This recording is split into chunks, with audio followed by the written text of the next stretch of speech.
Thank you very much, Sarah, for the introduction. And also, I'm glad to see everybody here in the room tonight. And I'm also saying hello to kind of the future audience, the viewers who will hopefully watch the documentation of the event later at the ENSP's YouTube channel.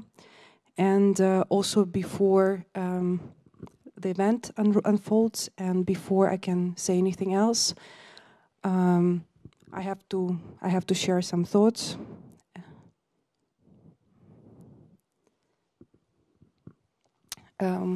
We arrived here in Arles on the 14th of February, and we had some kind of lighthearted jokes about it, that, you know, we arrived with love.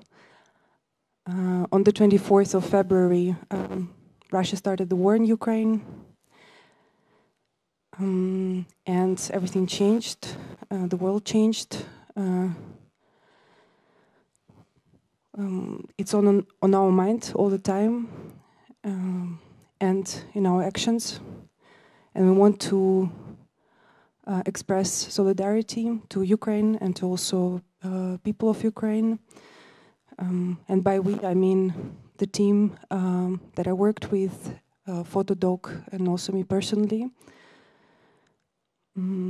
And of course, our conversation tonight is not focused on Ukraine per se, but it is the conversation about a place, about coming to place, about shifting between spaces, about feeling in a new space. How do you feel in a new space? And of course, these days, a lot of newcomers are also arriving here in Arles. And I just wanted to point out for you a little bit of information that if you feel like helping or have some capacity, you can do it. There are at least these options. You can support financially.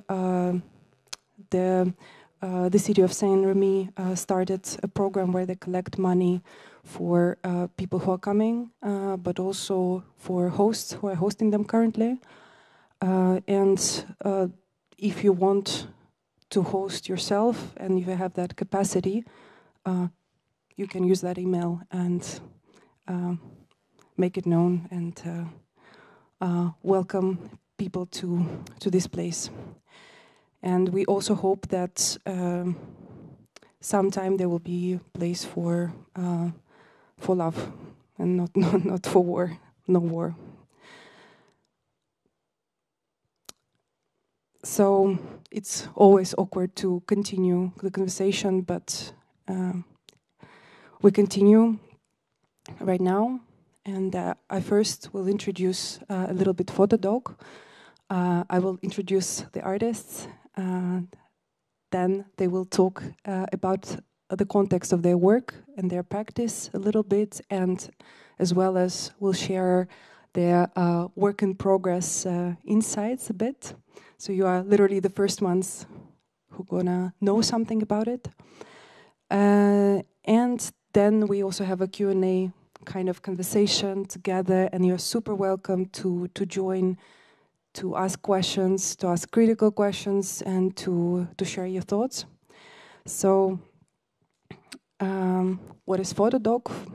FOTODOK is a space located in Utrecht, in the heart of Utrecht, the historical center. And it is in a building that was built in 1880 as a school. So it has this very typical school structure with room after room after room. It was founded in 2008 by Rob Hornstra, a photographer that you also might know, and Femke Lukkering. At the moment, there is a small, but as we say it in the Netherlands, maar krachtig, but powerful team, headed by the director Femke Rottewel.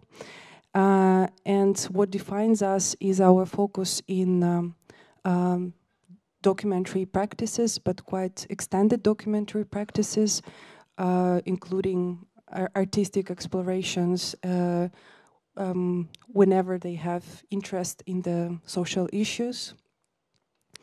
And also we are very much driven by questions that are socially relevant and important today. Our program is based on 4 main pillars. We do exhibitions, we do projects that develop talent, we have education for kids and teenagers, and we also have a public program. With exhibitions, we work as a foundation and we self-initiate independent research-based exhibitions, usually 2 to 3 per year, not including some smaller presentations outdoors or with partner institutions. And usually we work with a theme that is an overarching theme a year, and then we try to unpack it from different angles throughout all the exhibitions that happen within that year. So for example, recently we had a subject of collective memory, and now we work with the subject of various mental states that people have lived experience of. Talent development, we have quite a few projects of. I'll just mention 2. One of them is Blurring the Lines, and it unites 35 international academies and provides support for their graduates. And the other one is Lighthouse, and it is for a small group of 10 artists, graduates of Dutch Academy's photography departments, who usually get into this program in the first year after their graduation. So it specifically tries to support them in this year, which is known as a year of desperation usually, because you're kind of after your school, you have to start independent practice. So we try to provide kind of a little bit of a more smoother transition into independent practice. And here you see our former edition of artists who, in the period of lockdowns in the Netherlands and tough restrictions, made a performative exhibition at the main square at Domplein in Utrecht. Education, we have quite a lot of different workshops and programs, and we collaborate with schools across Utrecht province. So yearly we educate about 2,000 kids. Last but not the least, public program, and we have quite a few events that support the education, the exhibition part, but also a few independent projects. One of them is Book Club, and it's kind of a signature event. It's already happening for 30 editions, and it's moderated by the founder Rob Hoornstra and Sterre Sprengers. So together they invite a range of artists who publish photo books, national and international, and make a talk show. So it's a kind of a very lively format. And usually there are 250 people in the room and a couple of hundreds online. So it became our kind of signature event. And by the way, the next event happens on the 12th of April. And it is dedicated to Ukraine, and it's also in a hybrid format. So if you want to join online, it is in English, and you're very welcome to look it up and to join. And the other, also very important cornerstone project is a conference about gender and photography, which is called Invisibilities. And it's going to happen the second time, also in May, from the 6th to the 7th. You're also super welcome to join. This time we will talk about gender and photography in the Netherlands, and we'll try to discuss the specific situation there, but I think it can relate to many makers and mediators across different places. What also defines our institution is that we work from kind of local to international scales, and we are paying very careful attention to all the range of audiences and interactions and collaborations. So, for example, Utrecht city and citizens and visitors and local academies, schools, etc., and partners. They are super dear to us, and we maintain a very close collaboration. But also, our future is also very much connected to Utrecht city and the future of the city. So together with the Netherlands Film Festival and Ten Hoogte, which is an art house cinema in Utrecht, we united in the machinery, a project that will take over 2,500 square meter building in Utrecht Zuilen, which is an area slightly outside of the city center, and it will transform it into a big cultural center for lens-based makers, where there will be space for cinemas, for our exhibition room, and for plenty of studios for other makers or artists who want to share the building with us. And we will pay quite a big, we'll put a lot of emphasis on supporting also Utrecht-based makers. But at the same time, internationally, we also develop different collaborations. For example, starting from this year, we are part of Futures, which is a program that is co-founded by Creative Europe of the European Union, and it unites a number of festivals and venues and platforms across Europe that all nominate their talents, and then we provide a program of mentorship, portfolio reviews, network meetings, exhibitions, and so forth, all together. So we are quite excited to join, starting from now, in fact. And we will represent the Netherlands in this constellation of institutions. Also, and I'm moving closer to the end of my part, what defines us is interest in site-specific research and interest in local stories and connecting with the place where we are, where we work, wherever it might be, in Utrecht or otherwise. And we are interested in supporting the conversation about these localities through commissions, because usually you need to start the conversation somewhere and with something. For example, now we have an open call for artists in Utrecht for making projects about Utrecht-based communities. Or back in 2020, we made a project. It was still in the framework of discussing collective memory, and with one of the exhibitions, we really wanted to look back at ourselves and to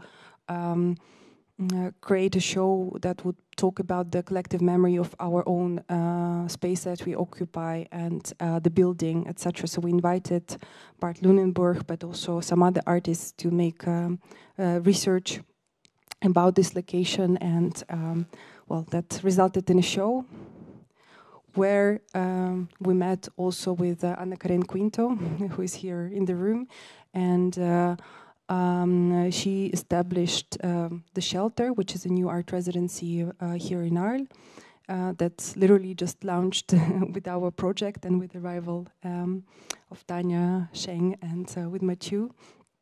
So Anna Karin saw this show, and that's how our conversation started.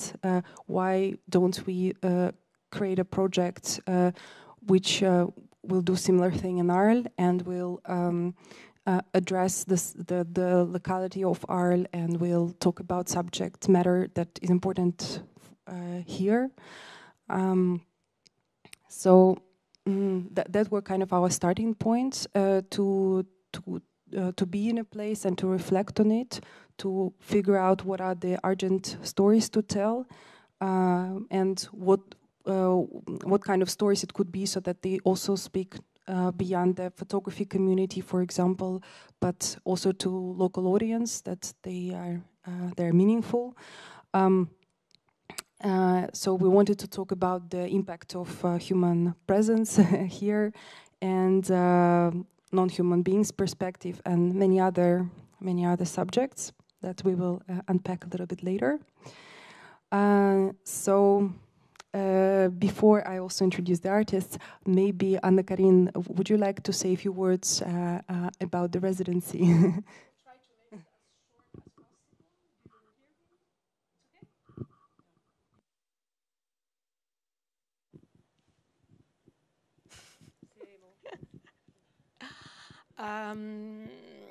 My mind is always swirling very fast, so I will try to be short, and I will be obliged to follow a little bit my guidelines, so please forgive me.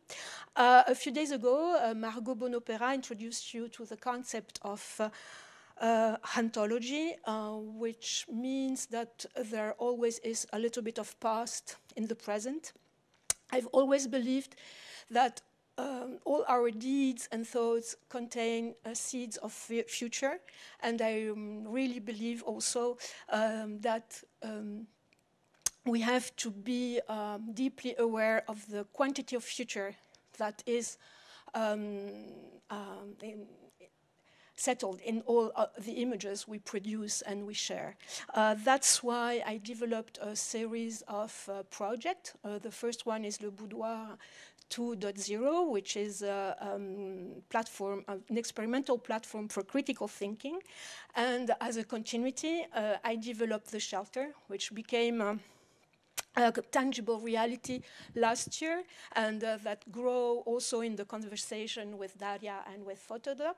So I'm extremely proud to, with this first collaboration, and I hope that the project will grow because we all have, as artists, thinkers, researchers, many things to say and to share, and I truly believe it is very important, especially in this moment where we need to readdress and change completely our perspective and our representation of the world if we don't want to go to a major crash. Sorry to be a little bit desperate, but I think it's important to address this. It's also our responsibility to give the world new images and new representations.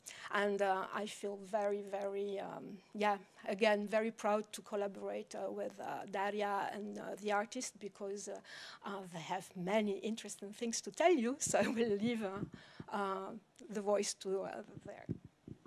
Yeah, but an important question. So that was the first edition. You're planning to accept more artists, right? Yeah, there are 2 more artists coming in the following weeks. So there are 2 aspects in the project. There is a project that invites 2 international artists to meet an artist based in Arles. And another aspect of the project is to giving the possibility to people who are a little bit impeached to go to residency because of their caretaking duties, and this means most of women.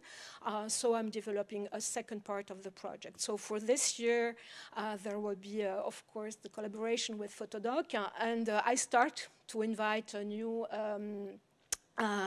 artist.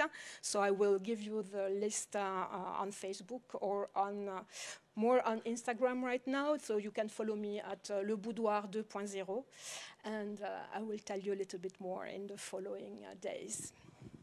And also Anna-Karin is here tonight, so after the talk, if you have good ideas about artists or what could happen, right? So they of course. Come up and talk. I'm living here. I'm living here, and the idea was also to valorize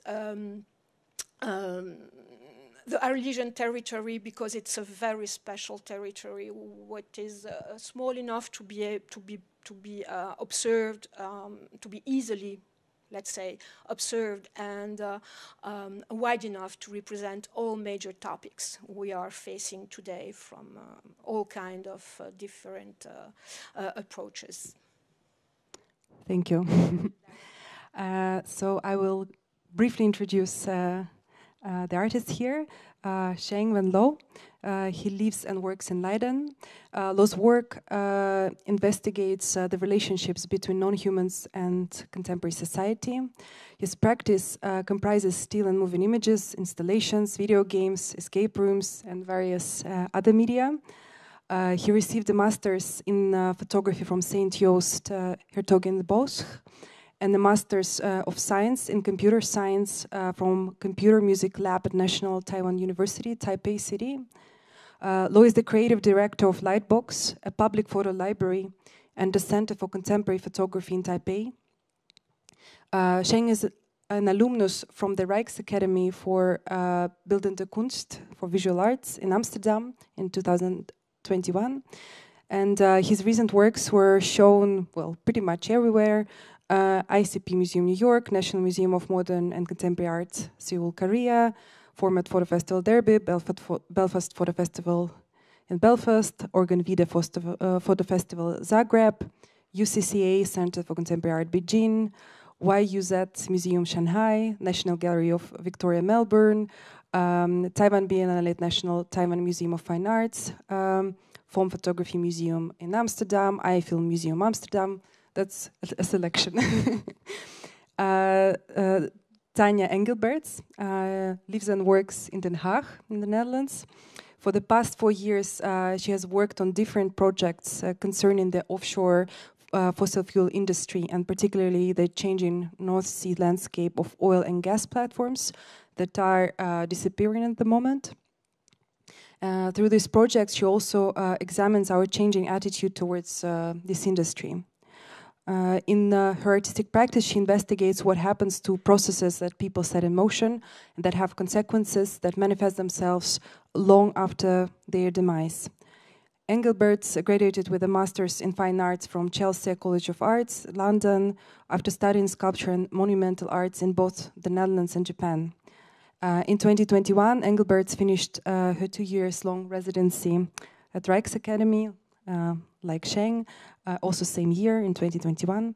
Other artists in residencies and fellowships and awards, among others, are Banff Center for Art and Creativity, the Netherlands Bank, Stroom, the Ukros Foundation, Clifford Chance, IK Foundation, and many others. And Tanja is represented by Gallery Caroline Brain in Amsterdam. And finally, Mathieu. I think some of you might know him. He lives and works in Arles. Mathieu began his career working on film productions in Venezuela, but shaped his photography practice in the United States. His work mainly consists of long-term investigative documentary projects, such as Monsanto Photographic Investigation. The project's photo book received international acclaim, winning the Kassel Photo Book Festival Dummy Award back in 2016, the Aperture Foundation First Book Award in 2017, and was shortlisted for Deutsche Börse Photography Foundation Prize in 2018. And recent venues where his work has been exhibited include, among others, Rencontre Arles, Photographers Gallery London, Photo Museum Antwerp, European Parliament in Strasbourg, and so on. And Mathieu is represented by the Ravenstein Gallery, also in Amsterdam. So we also want to thank, first of all, ENSP for hosting this event, and thank you very much for this opportunity. The Shelter, and Karin, and a few of our funders. So thank you, everybody, and I give the floor to Sheng. Thank you, Daria.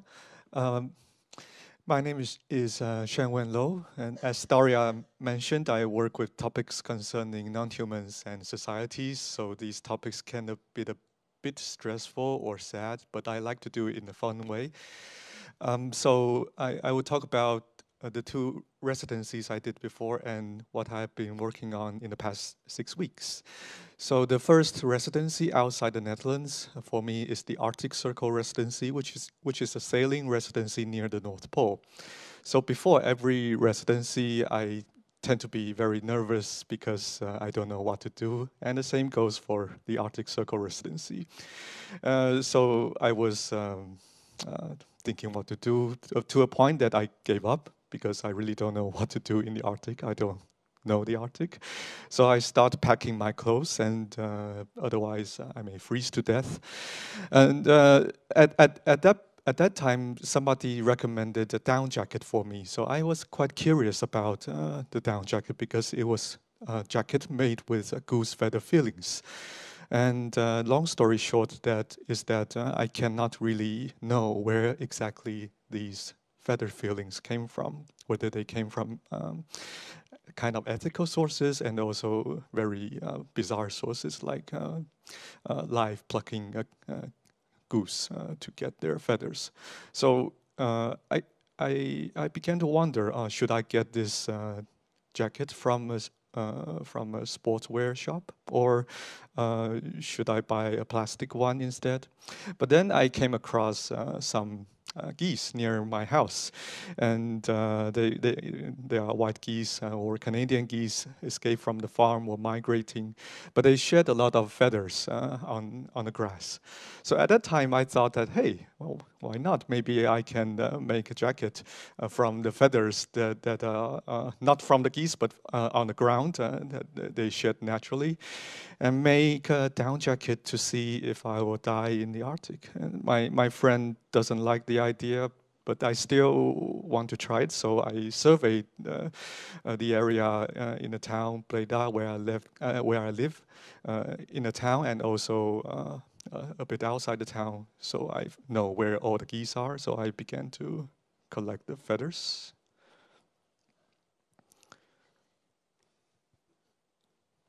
We don't have sound. It's okay. So these are geese are following me because I'm with a plastic bag. So in the Netherlands, if you are with a plastic bag, the geese knows that you are going to feed them with some bread. But I don't have bread.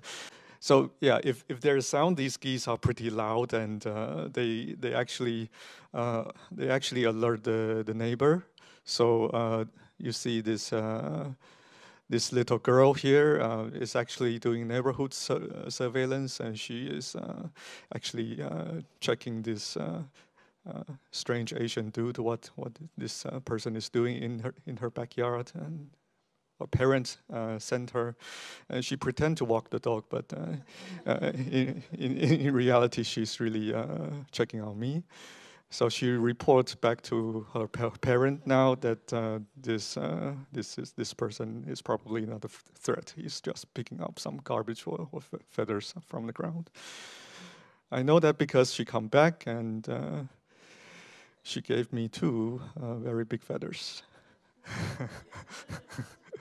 Yeah, so I'm quite happy because I can talk with the neighbors by doing this project, which I never photographed or filmed myself before, and it's so totally outside the comfort zone. But yeah, I'm glad I tried. So these are the same flock of geese. They are persistent, and that they think that I'll give them bread, so they follow me through the canal. This is beside my house, and there are some angrier geese looking at me. Sometimes they try to attack, but I was cautious. So I cleaned every single one of the feathers. So in order to make a decent down jacket, you need about 200 or 300 grams of feathers. That is about 10,000 feathers. So at that time, it was only like 6 weeks before the residency. So time is really of the essence. And I did the best I could, but in the end, I think I get about 3,000 feathers, which is like 80 grams. That is a third of the amount I wish to get. And I bought like a 10 euro jacket from a shop, and then I cut it open and put all the feathers I have inside and sew the jacket with a needle and a thread. I didn't know how to use a sewing machine. So the day I finished, I went to the Arctic to see what will happen.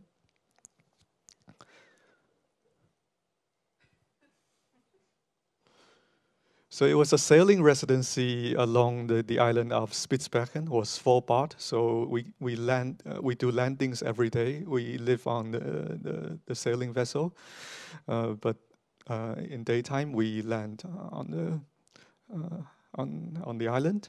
You might wonder, after all this hassle, is the jacket warm enough? Well, the answer is no. It's not warm enough. It's very cold. But it helped me survive. Like I feel really cold, but I survived with the jacket. So in the thermal test, you will see that this jacket actually warm my body up in 30 seconds. My surface temperature raised about 2 degrees. So it's quite effective in a way. It's just not warm enough. It's the goal is to not die, not to be warm enough. So I also make a little manual to, if anyone is interested in making the jacket, you can do it yourself. And this is how it was installed in a space. So I put all the videos on the ground. There was a big printed map of the city in the ground. So in the corresponding places, I placed some videos. And the second project I wish to share with you is during the Rijksacademie residency in Amsterdam. And in 2 years ago, an organization called the Embassy of the North Sea contacted me. It's a NGO, the Embassy of the North Sea. It is an NGO that focus on agenda surrounding the North Sea from multi-perspective, including human, non-human, and also faculties or institutions or companies.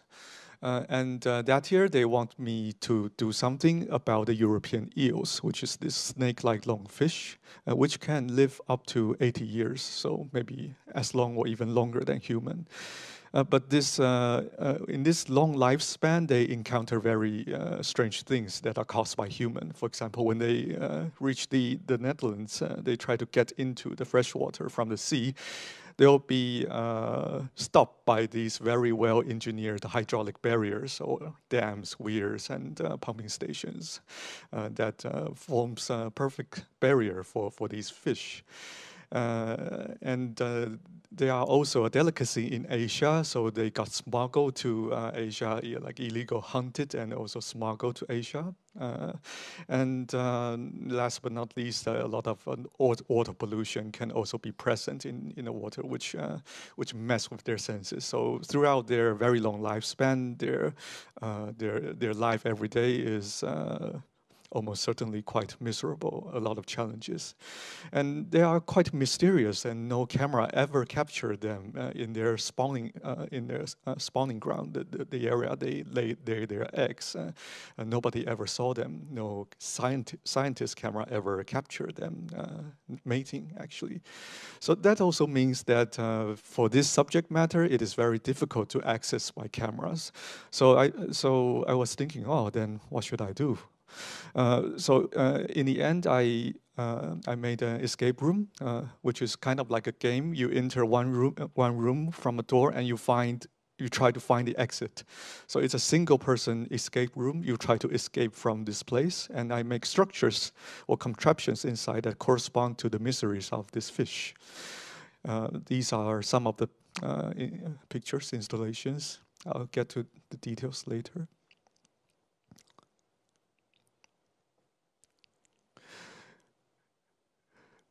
Let's try this. So they enter the space. They got hit by this hydraulic barrier, which is like a pumping station or a hydroelectric station where you have turbines that are not friendly for the fish. They pass through this in total darkness. So we use an infrared camera to see if they are okay. And after they pass through this barrier, they have to cross a high wall that represents a barrier. They can cross it in many ways, and including a very strange ladder or a very slippery fabric. And they slip down a very steep slope. And they enter this debris field filled with marine garbage. And it's also totally dark, so they don't know what they are dealing with. They stumble into stuff, and they also got wind in their face and also particles flying around. It's like a polluted, it's like swimming in polluted ocean. You don't know where you are going. And in the final stage, unfortunately, they face a trap. So there are 2 doors, and one of the doors will lead to a trap. In that scenario, they will never come out. out again. So in this game, there's a scenario that they simply cannot come out, and they are trapped inside the net. And after their time is up, we will go and rescue them. So, so this is the idea of the escape room, kind of like using this direct experience to trigger to trigger the questions or wonders. What it is like to be an EO. If you live in a city, how can you imagine what it is like to be an EO? It is not a scientific way to do this, but everyone can use their imagination. So I'll skip back to the slide again. So in Arles here, again, at the beginning, I don't know what to do, but I do know that there is a big wetland near the area, which is the Camargue, and also the Petit Camargue that is at the end of the Rhône Delta.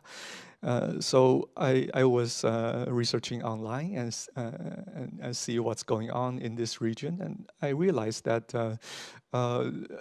there are many birds in the region, but there are also many cars, and there are also many roadways, and that seems to be really straight. So the drivers tend to drive really fast, and unfortunately, a lot of animals and birds can get hit by the car. And from I read in the news, the government tried to encourage the drivers to slow down or even stop and take pictures of the birds instead of the speeding really fast and kill the animals that is trying to cross the road. But I wonder if that is effective, if this soft recommendation from the government is effective, and what can photography or what can an artist do in this scenario in a fun way. So this is what I came up with. I use my bike to survey extensively across the area and try to document these dead animals. So, and I also scan them. So these are the images I scanned. There are many dead animals, not only birds but also different species. And I recorded the parameters I can, including the species, the coordinates, and also the date and time and altitude, which I found these animals. And later on, when I go back to the Netherlands, I will try to make jewelry from, not the dead bodies, of course, but from these data, from the data and the images I collected. And with this jewelry created, I will put these jewelries back to the places or approximately where I found them, and turn this this scenario into a treasure hunt. So these items can be placed nearby these locations. Oh, this is a secret, by the way. And yeah, just to let you know that there are treasures scattered in the Camargue and also the Petit Camargue. So in order to, so I will try to make the news into the like a local newspaper. So not only people going to the photo festival knows about the project, but also everyone who reads the paper can participate in this project. So whoever found the jewelries can own the jewelry. So yeah, I hope that through this challenge, the people are not only forced to play the game because they want to find a treasure, but they are also forced to slow down because you cannot really find this jewelry if you are on a speeding car. So they are forced to, maybe by walking or either by bicycle, you can explore the area. And in these areas, I will also make pictures and also videos and also record sound and exhibit them in the newspaper and also perhaps in a photo festival. So these imagery will serve as clues for the treasure hunt. So you really have to, not only are people forced to slow down, they are also forced to observe, to watch, and listen, like where or what is this place. They have to see look at this picture. It can be something random, but maybe there are some clues about where this picture may be taken. So the game will probably run at least half a year to 1 year, I hope. So this is where I am at in this residency.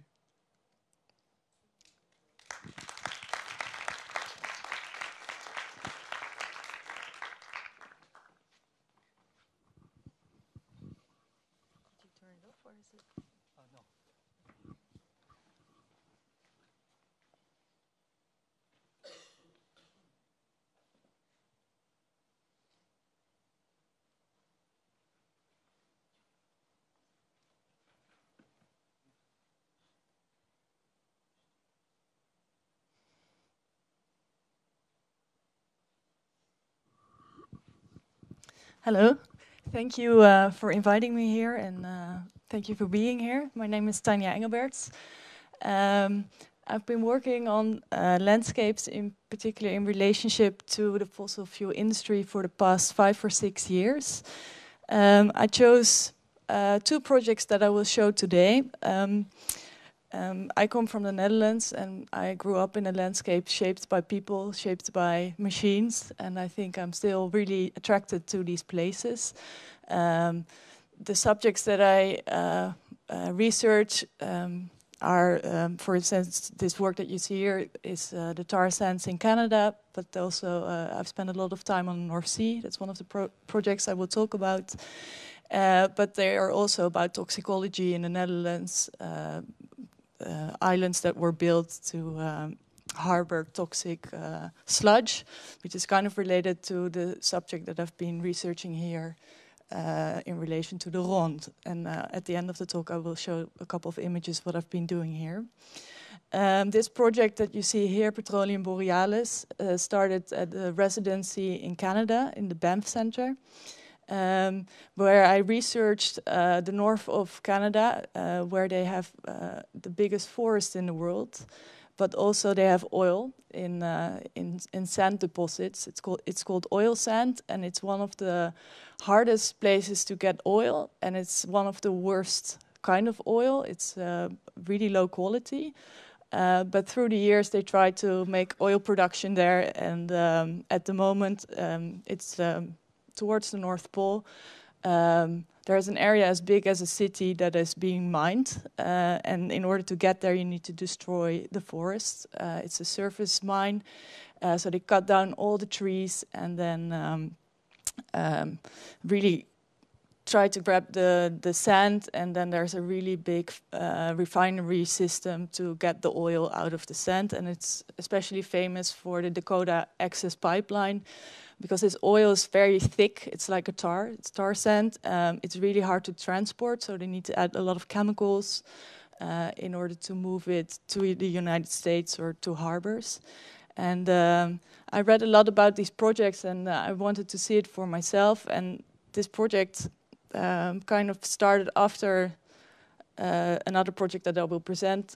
So I had some experience with working with people from the oil and gas industry. And so I thought it would be maybe possible to see a mine in real life.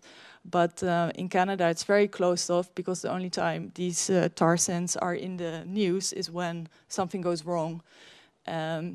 So during the residency, doing the research, I got a bit nervous, because what happens if I go up north 2 weeks and I can't even visit one of these sites? And then a Canadian mentioned that it's really easy to rent a little airplane for a couple of hours, and which seemed very ridiculous to me, but that's what happened in the end. I rented an airplane and we flew over this area, and it's also really big, so you can actually see quite a lot. And I didn't study photography. I come from a sculpture background, so I've always been very interested in that not only photography can be more than just looking at an image, but can also be experienced by your body. And so I was always thinking about size, materiality.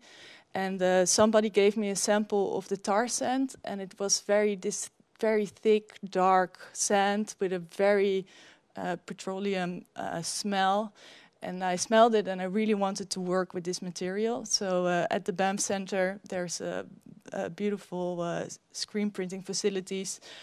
And so I experienced it with the actual materials. So the work that you see here is made, it's screen printing with tar sand. And in the end, it's I wiped it off, so it's kind of these really hollow images that stayed with us. And this is, for instance, an image that was taken from an airplane. And this is a small detail. And I was really also kind of interested in the iconography from the settler mentality when people came to Canada, white people, to what kind of imagery they used, the idea of colonizing this land. And while I was there, I read a book by George P. Marsh, and he's actually the first person who wrote about human-made climate change in the 18th century. And he really talked about the destruction of the American forest. And I thought his ideas came very close to what they were doing at the tar sands. Also, I used this a byproduct called petrocoke. This print is made with petrocoke. And I really wanted that these images, in a way, there's no white, you can't really breathe anymore. It's also when you're there, the first thing you smell is the smell of these tar sands. But after coming back from Canada, I realized I wanted to also make work a little bit more related to the landscape that I grew up in, or the landscape that I knew. So I read somewhere in the newspaper about vacancy on the North Sea.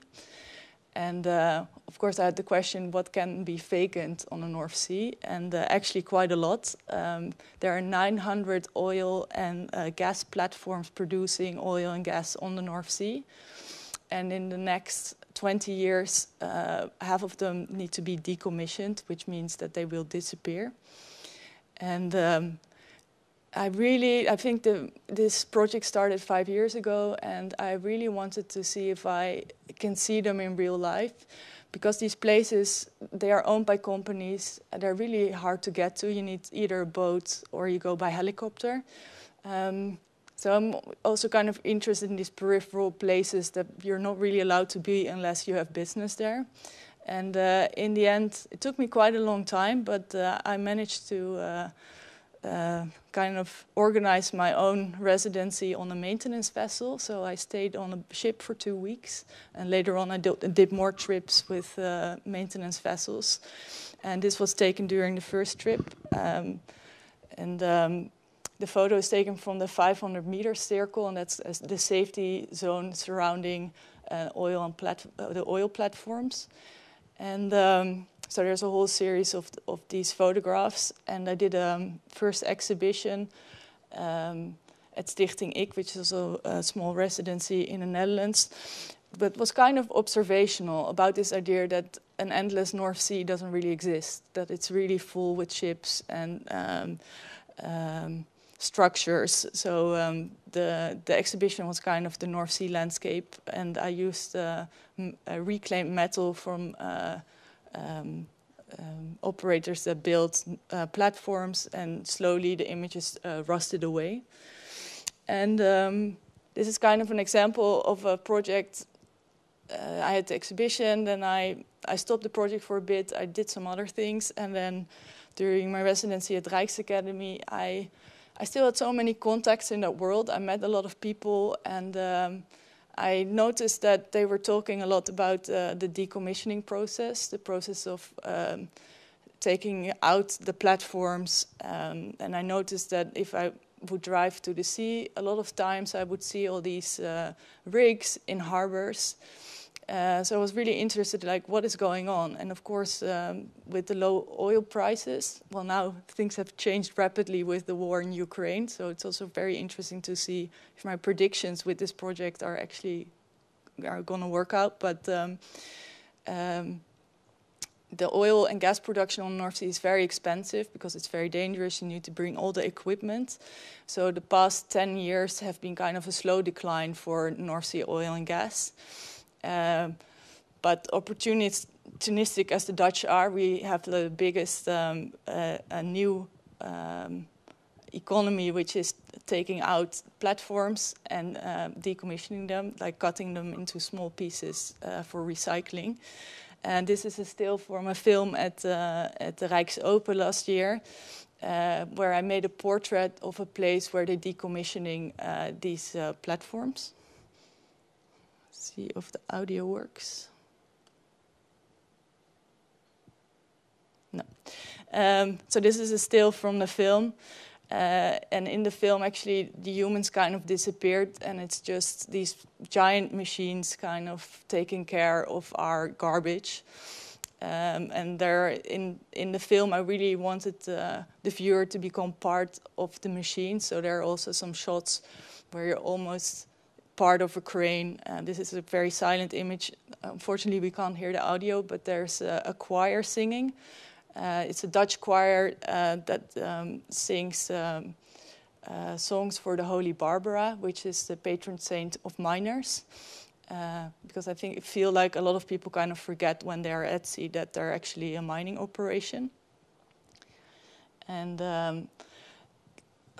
these last 2.5 years, a lot of different works came out of this project. So, for instance, this Future Maps for Hollow Places is an installation with a video together with the slideshow projection, but it was also a soundscape that I made together with Marcel Imtorm. He's a musician, and we made kind of a journey through the North Sea with sound that I recorded myself, but also from the BBC archives from the 70s. And let's see if you can, as you can see, there's a film. It's a 4-minute loop, and there are slideshows with names, and they're all bird names.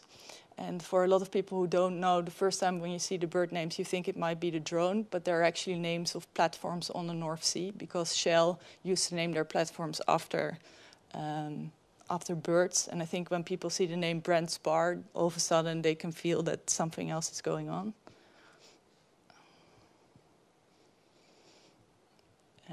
Yeah, this is also a little part of the video.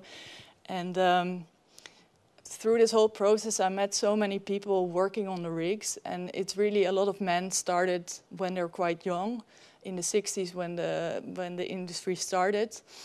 And now these men are in their 60s, 70s, and they're retired. And it's kind of around the same time that a lot of these platforms are actually retiring from the field.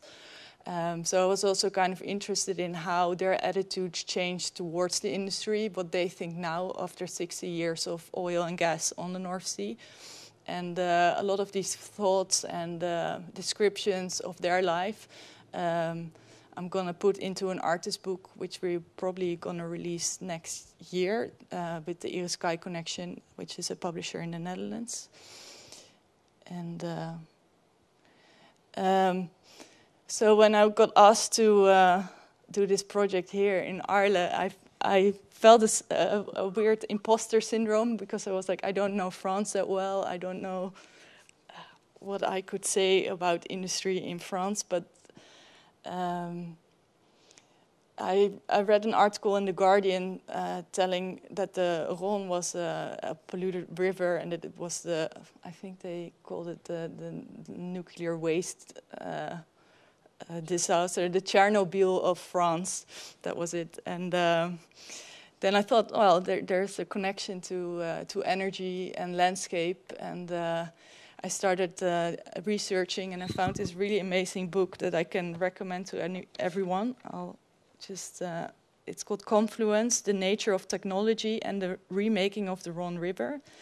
It's written by Sarah B. Pritchard, and she talks about technological landscapes, and I never heard this term, but it's a science where they talk about ecology, but also the history of technology, and it binds it together. So she talks about the history of the Rhone River, but especially after the 50s, how it was reshaped by hydro energy, nuclear energy, and how it changed through the last 60 years.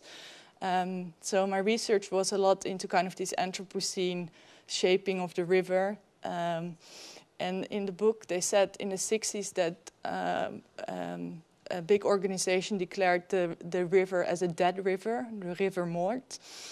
And that was because they built all the hydroelectric dams and canals, and they saw these new canals. They were giving the energy, they were the river that was alive, and the old Rhone kind of died. So I was really intrigued by this idea of a dead river. And I've been making a lot of sound recordings past the river, but also looking for places where the river is very much alive and shaping and still shaping the landscape. And I've been thinking a lot about how you can show or feel this toxicology of the river, how you can show people or give a feeling of something, of toxicology moving past you while you're standing at the edge of the river. So one of the things that I was interested in to do, and it's kind of going back to the materiality of place, was collecting clay from the Rhone. And I was very lucky to work with Attraction Terrestre. She's Florence. She's a ceramicist here in Arles, and I collected some clay, and she fired it for me to see if it was actual clay and if we can use it to make images. And these are kind of the first little trial and errors. But the idea is to make like a frieze. I think I got quite inspired by the Museum of Archaeology, sorry. And one of the tests that I brought here was laser cut photographs into perspex, and then they become kind of a mold for the clay. So that's something that I will develop further when I'm back in the Netherlands. I just send a big box of 10 kilos of clay to the Netherlands, and I will come back to collect more. And I think they're going to be kind of these big panoramic views of hydro of the landscape. And I think I will also work on some text works and perhaps a soundscape and a video, because I met up with a researcher from the Archaeology Museum, and she talked about her experience of working in the Rhone River and about the darkness of the river itself. So I'm kind of thinking how we could incorporate these experiences into a film, but that will be something that I will come back for. So thank you.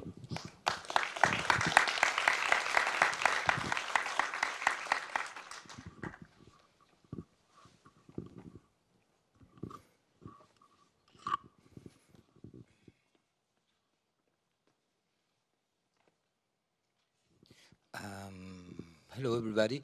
I didn't bring anything from my my work before, but let's do a short introduction of my work, my previous work.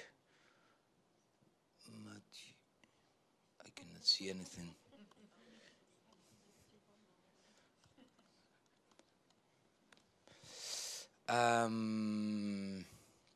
So this will be very quick, and we pass directly to. Again, my name is Mathieu Asselin. I'm a photographer, documentary photographer. I'm very interested on corporations.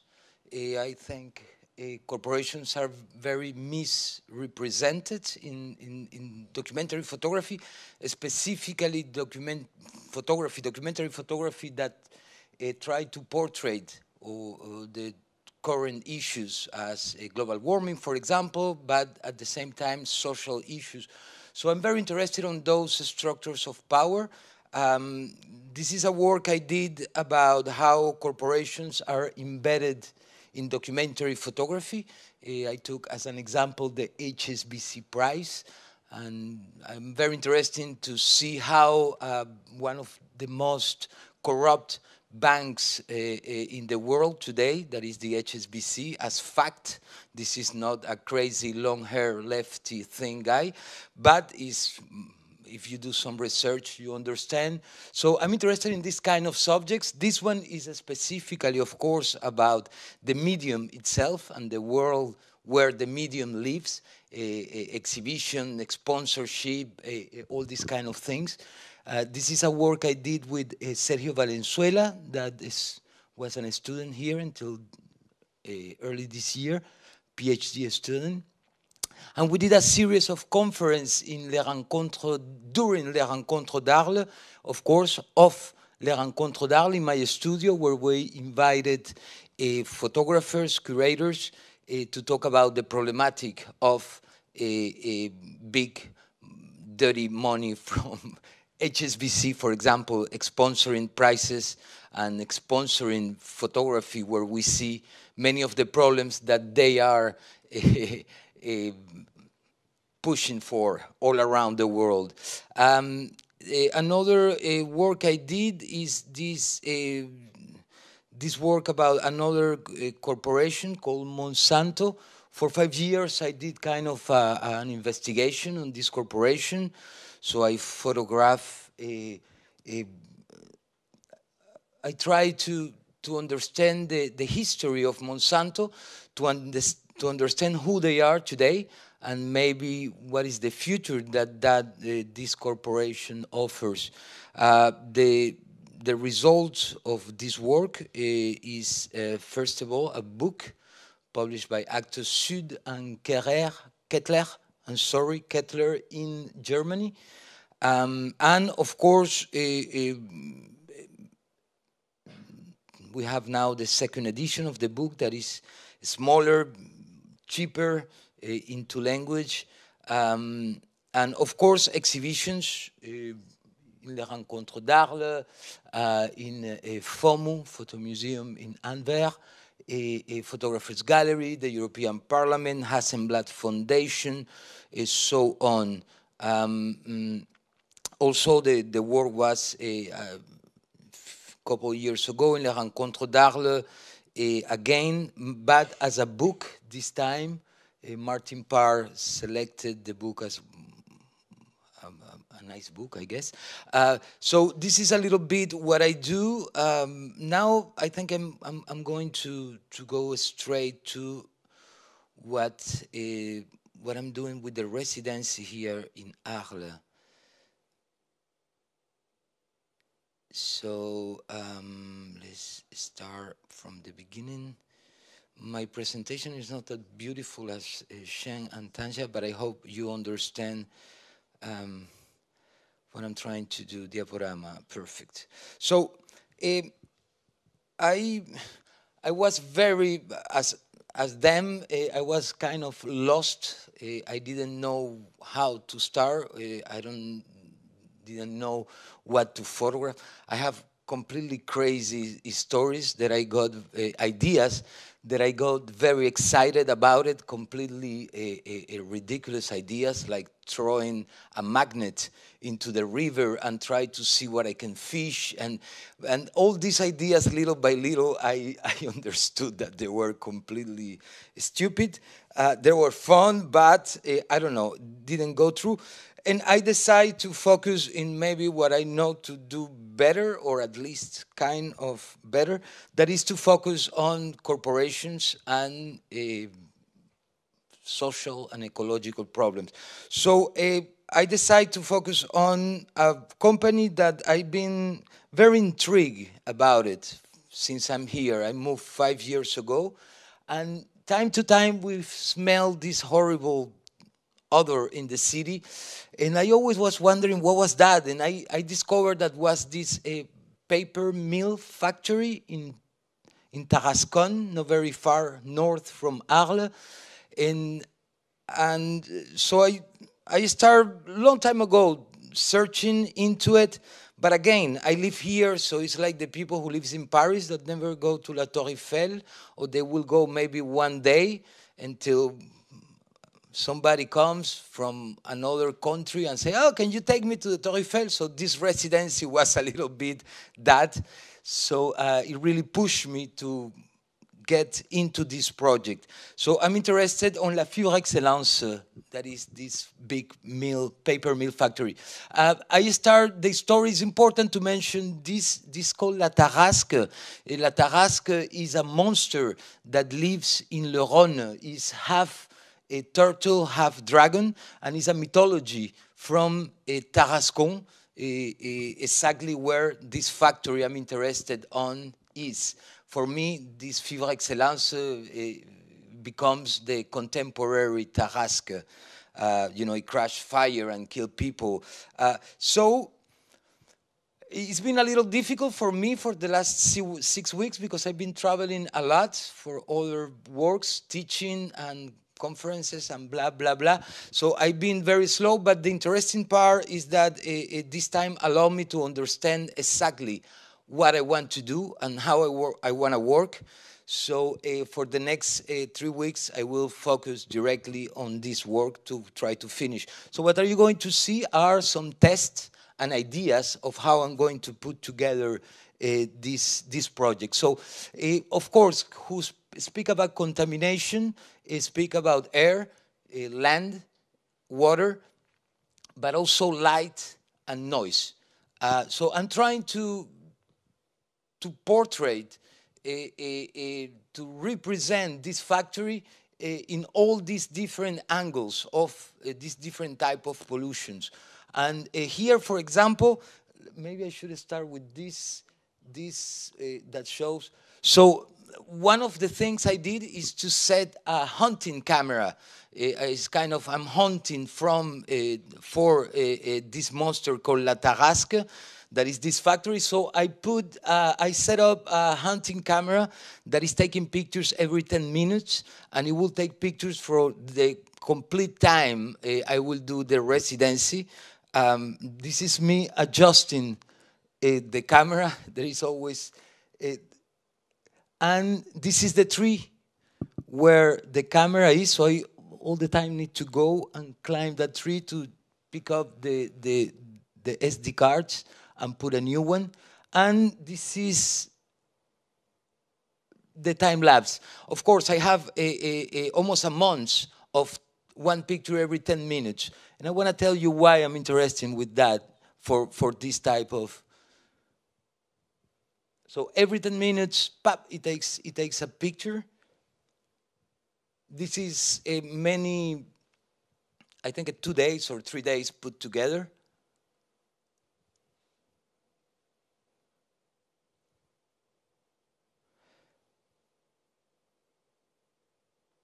So the idea is to not just, the idea is really to understand. And what I'm trying to do is, is here? No, lecture, diaporama.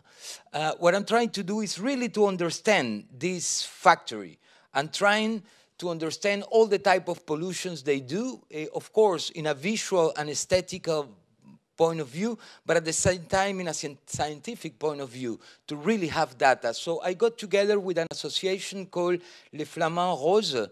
I'm very embedded with them right now. It's the only one of the few associations, I think it's the only one that is really fighting this monster, because there is a lot of problems of contamination, of economical problems also. They are taking a lot of money from the government, so doing this kind of magouille, I think it's better to say than French. So I was very interested, for example, in this series, I'm trying to understand how pollution moves with the wind.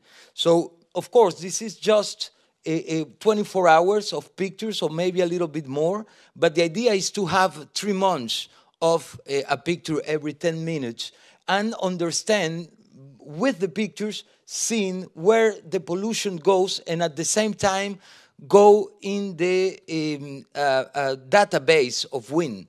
So I understand which are the areas in 2 months or 3 months that are contaminated by the wind, the pollution of this factory. So this is something that I'm starting to put together and try to understand. other thing that I'm interested on is light pollution. This place it really is like a little city. All their surroundings is so much light, of course, during the day, but because they leave a lot of lights on during the day, but during the night, it's all night. So I'm very interested to see how these lights affect the environment all around.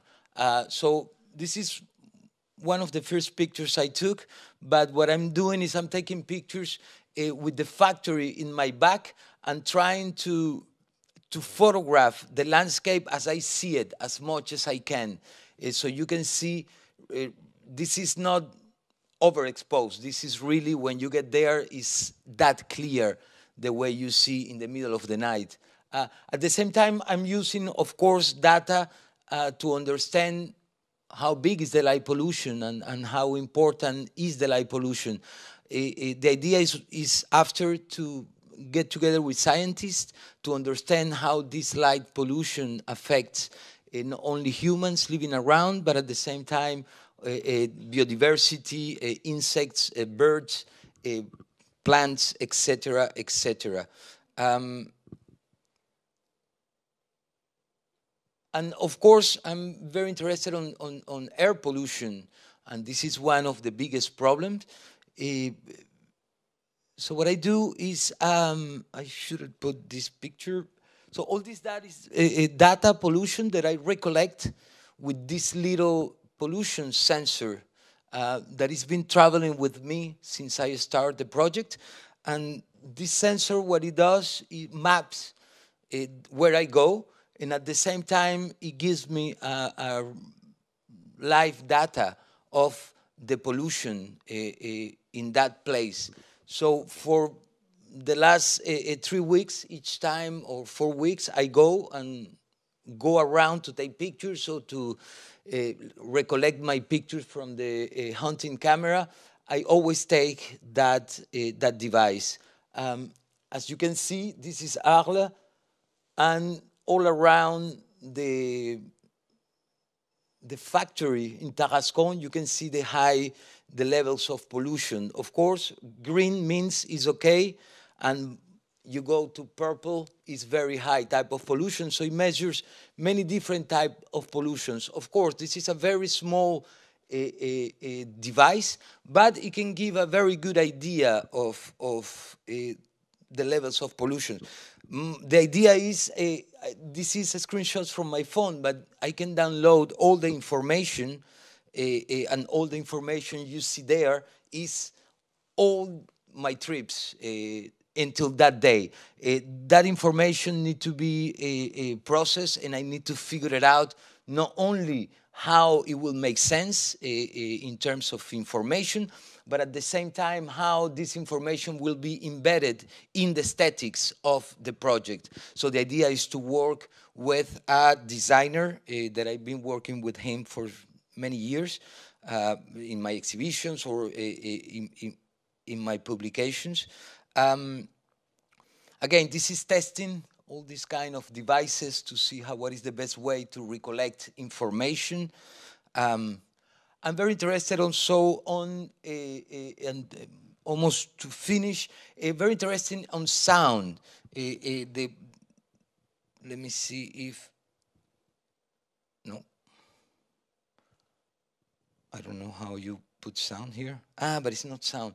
So I use also a device to collect sound, and the sounds of the factory is quite amazing all around the factory, and you can hear it from 1-2 kilometers maybe. I don't have exactly yet the distance, but it's like a hum that is incredible. So now what I'm trying to do, and the next step is to try, and this is an idea that I steal from Sheng with a previous project he did called, what is called the project? The ears. Extendable ears, where I don't want to explain the project, but he uses a low frequency device to capture these low frequency sounds. So I want to use one of those devices to capture the sound on the earth that the factory makes, because this sound affects a lot the biodiversity, insects in the ground, but also the plants all around. And the sounds of ultra-low sounds are quite amazing, quite beautiful. It's completely another spectrum of sound that I would like to bring to life and enhance. This is something the last thing I did that I'm trying to test. I'm very interested on greenwashing. And for example, I use a software, online software, that kind of takes all the pictures from the website. So I went to all the companies' website from Fibre Excellence. They have many companies around the world, and I extract all the pictures of all the different web pages to understand which were the colors they're using and how the colors of the pictures they use, just to understand a little bit. And actually I realized if you Google which are the colors for greenwashing, more use in the internet, you can see a little bit how the palette kind of match. So this is a project I'm starting to get in. It will be developed a little bit more, that I want to use with images. This is the Copernicus satellite that has a free, you can access for free. And you can see where Fibre Excellence in Borneos, they have a factory there, and actually I doing a little bit of investigation. They are taking a lot of forest illegally, and so this is I found a site that shows exactly where are the locations of these illegal deforestations. So what I'm trying to do is to put images of what they're doing today in reality and what is the image they want to portray.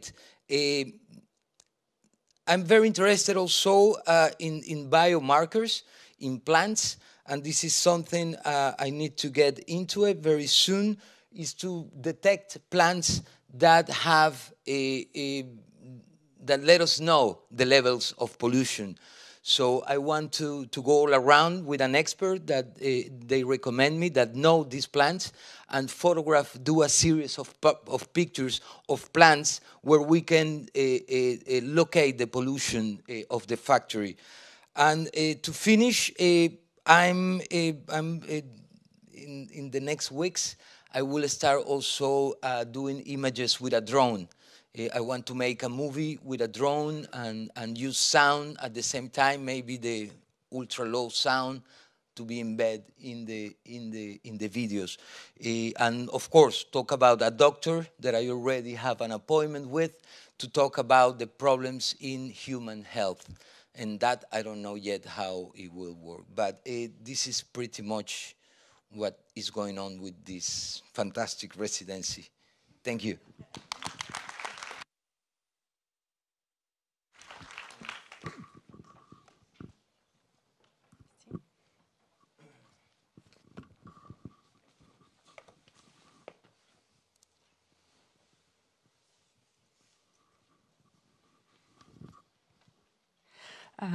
Thanks for the presentations.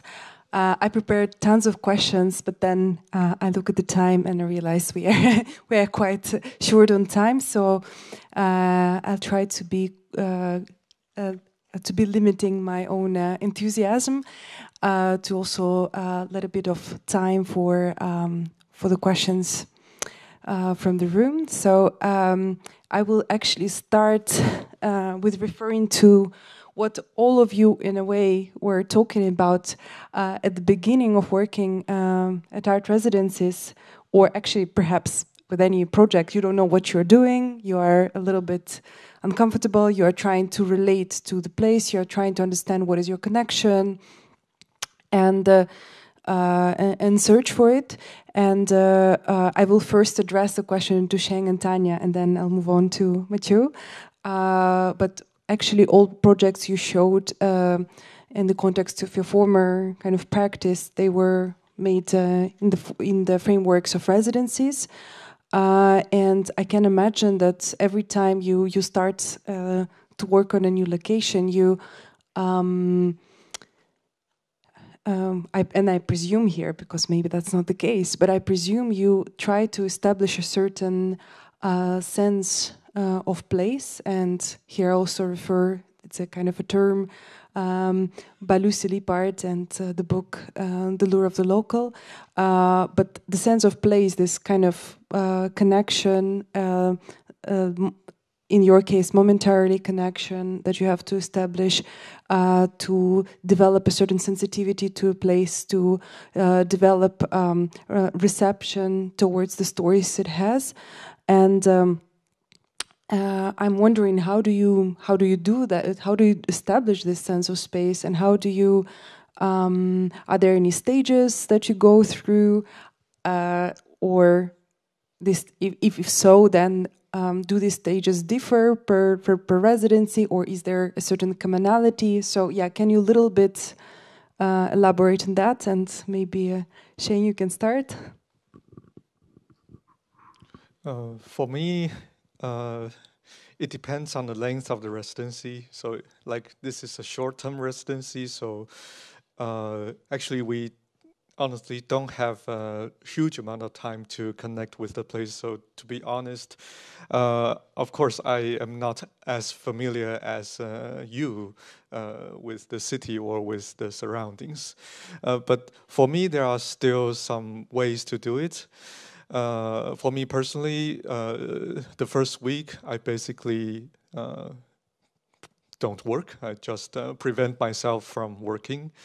And like Tanja, like we like to do like 1 or 2 days of really touristy things, and then start to explore the area a little bit. And for me personally, then I go on the next step is to explore places in different time. For example, a familiar place, but in a very strange time, like a sunrise or midnight. Sometimes I go to familiar places that then I found unfamiliar things that I grew a different layer of understanding or a connection with the space or the place. I think that's for me. Yeah, for me it depends on the project, because most of the residents that I did so far were, I applied for something because I knew I wanted to go to that place because I already had an interest or read something. So for me this was really the first time that I went to a place that I didn't know so well and I didn't think about before, before I got asked for this project. But I think a lot of, for me, is in reading. Before I went here, I tried to get as many books because, yeah, I Googled a lot of the area before I went, and then there's like I mentioned the article, it kind of opened up a little interest, and then I'll just try as many books as possible to get, and then I'll start reading. And so this, for me, this idea about a river made out of power was already in my mind when I came here. But then the reality of seeing the Rhône and then kind of finding out that it's slightly, well, here in the city you see it, but you can't really touch it that easy. And so for me, I think the first couple of weeks was just cycling a lot, kind of finding access to the Rhône from the bushes and kind of meandering through the landscape and kind of also feeling the place out, and also getting a car and kind of driving to these big hydraulic dams to really see, like, because there's one dam that's in particular very important that was built in 1950, so I really wanted to see it. And I think there are 2 nuclear power plants around there, so I made these little road trips. And I think for me, going further with this project, I will come back because I really want to start at the beginning of the Rhône in Switzerland and follow the Rhône back to the Mediterranean Sea. Yeah, so I guess it's just kind of first an exploration from your couch by reading and doing and looking at things on the internet, and then taking your time when you're here to really spend time in certain places. And I think a residency kind of gives you this feeling like, I don't have this much time, so okay, I'm at this new place, I really want to, there's a chance that I will never see it again, and that kind of feeling, that gives me a lot of kind of energy to do the photographs and the sound recordings and writing, and yeah, usually a lot of the work actually also happens when I'm back in my studio in the Netherlands, because I work with materiality, and then new things will come up. So it's very interesting to, for the first time, I think I'm doing well, with the North Sea I did, but now I know that I can come back here, so I'm really interested to see after a couple months of work in the Netherlands if something has changed and what the needs are when I come back to the Rhône.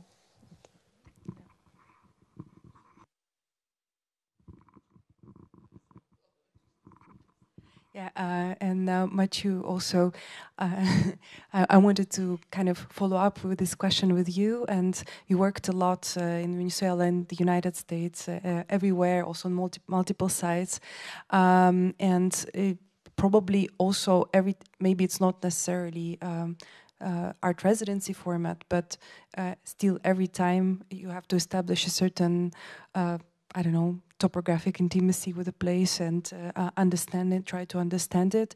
And I also wonder how do you do that? Do you have a certain methodology or process that you establish, that you kind of realize, okay, here I begin, that's how I continue. Maybe I don't know what it's going to be in the beginning, but I know my process. I know how it keeps me connected to the place. Yeah, in my case, it's a very, because like I'm a resident in my own house, so it's a little, it's very different than you. In other places where it's not my house, where it's not the place I live or a place that I know, I try to get as much information as I can. For example, I go to Google Street View and trying to see if I can have a look at the place where I go before by Google Street View, so I have an idea of how this place feels but so for me the only way to tackle this how to get used to a place where you have such a little time is to do as much research as possible. But it doesn't matter the type of research you do or not, always when you arrive to a place that you don't know. And I think this is the beauty of the thing, is that, you know, all these new images and new things that seem so banal for somebody like me, for them seem very excited. So as I was saying, I have like a double-edged sword here with me being a resident in my own city, is that on one side I'm kind of fish in the water, and I know where I need to go, what are the stories, but in the other side, it's like I decided a long time ago that I won't use a camera anymore, that the experience I will exchange the camera for the experience, and that I will leave this area as an experience and not as a photographer. So I never have a camera with me, even if I have subjects that I would love to photograph, and I try, but it's very hard.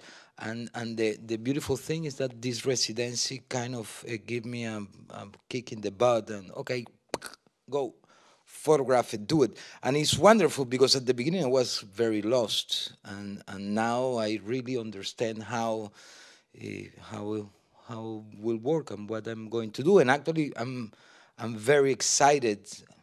So yeah. And I also wanted to ask Sheng, because we talked recently about comparative realism and how and how he sort of sees a value in this concept when applying it to the role of an artist being in a residence or being working on site. And maybe you can a little bit elaborate what it is and what do you think it brings in for makers. Yes, so like this term, like comparative realism, like for me is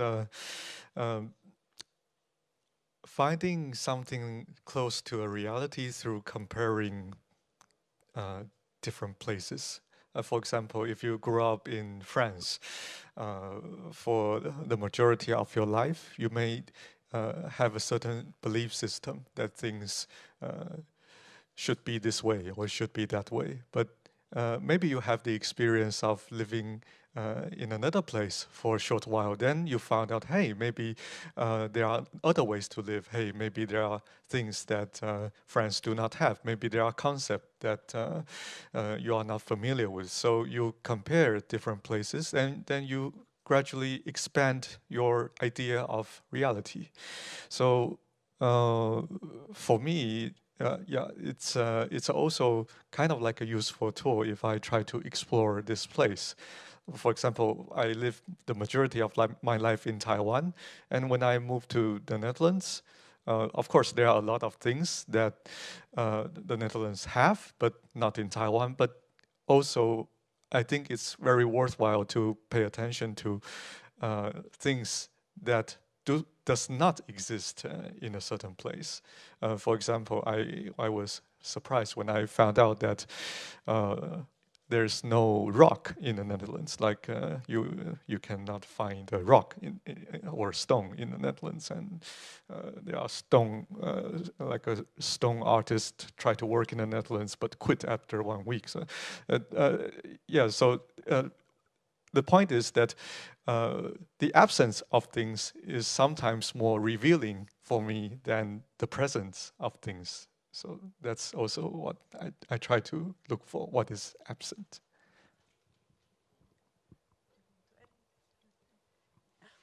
Yeah, that's very beautifully put. And well, places are not only spaces, and they are also inhabited by different beings, among them humans.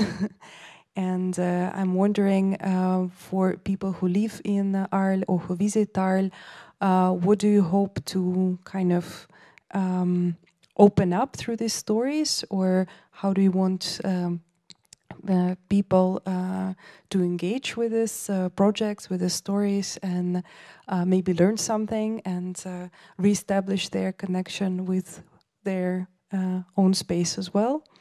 So maybe we'll start with Tanja. Yeah, I think for me, I really wanted to think from the perspective from the river itself. So not look at the river, but how does the river look at us, or the way it got shaped, and what did the river think when they called it dead, because it's very, very much alive. So I think that's one of the things that I would like the work to do, is kind of uncovering things that you normally don't see, kind of uncovering the layers of this landscape, the political layers, or the history of hydroenergy. So yeah, it's a tiny task. And Mathieu? Yeah, I think, but first of all, I'm interested to know what is this factory is, what is happening, and what are the problems. And this is the first thing. I need to, as a citizen of Arles, I need to understand who is this neighbor. And after that, I hope, first, and I think most importantly, is to try to embed in my work into at least this group of people and organizations that are fighting against this factory that more and more I realize is a big big problem, economical and ecological and health-wise. And third, yeah, I hope that people understand better who this factory is. And, you know, I talk about who this factory is, but it's people behind this factory.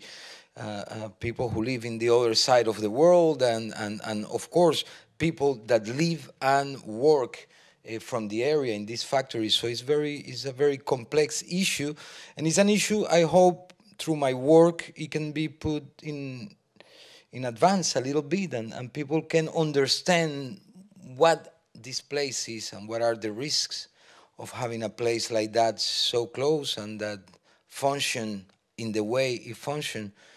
So yes, I hope this work will I don't know if educate, but yeah, at least in what this factory is and what it means, is nonetheless is interesting to see how little we know about this big thing that is just steps away from us, and the danger and all the things. But so yes, I think. Education and I don't know if education, but at least information, yes, to try to inform as much as possible about, and can people come, you know, people will have the tools they need to understand and to make decisions. I'm not the only one, there are many other people working on that, so as a photographer at least. And Sheng?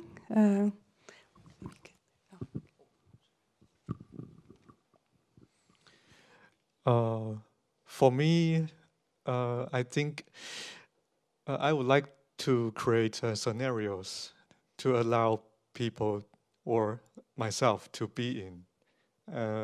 That is not what I'm familiar with. So most of my project has a step of creating a scenario. For example, like not buying a jacket, then what can I do? Asking, what can I do if I'm under this scenario?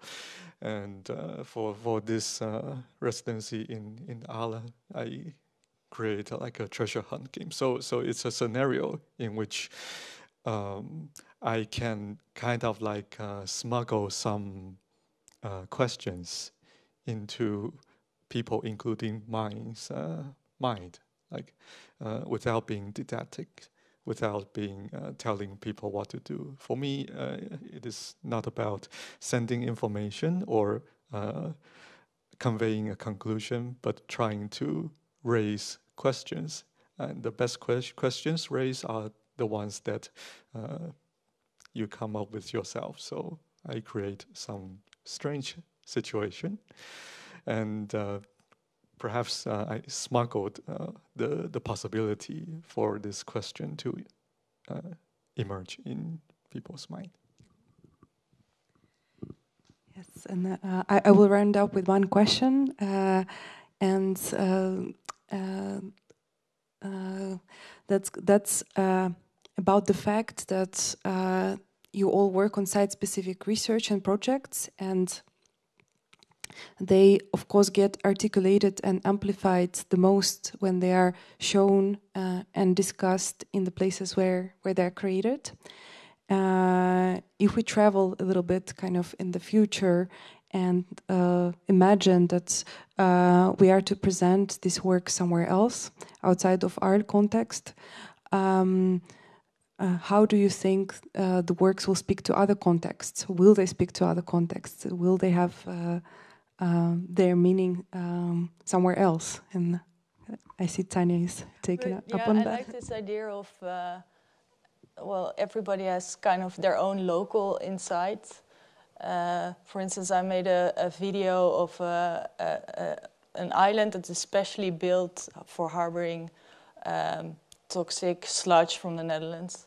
But I showed that work, for example, in Japan, and the feeling that film has, and maybe the landscape, it doesn't look like a landscape in Japan, but people can still understand the same problems that we have all over the world, because the toxicology of the Rhône River is not only in France. there are many other rivers that are polluted. So I think all these kind of, by going very local, you kind of enter into a much bigger world. So I think, local ideas kind of emphasize the problems that we have in different places in the world. So I guess that I'm not too worried showing the work somewhere else, because I feel like people can understand it on a different level, although they don't know that particular place. Okay, let's round up with that. Okay. Thank you very much for your time. Well, I just want to say a huge thank you as well to Daria and to Sheng, to Tanja and to Mathieu. And thank you all for being there.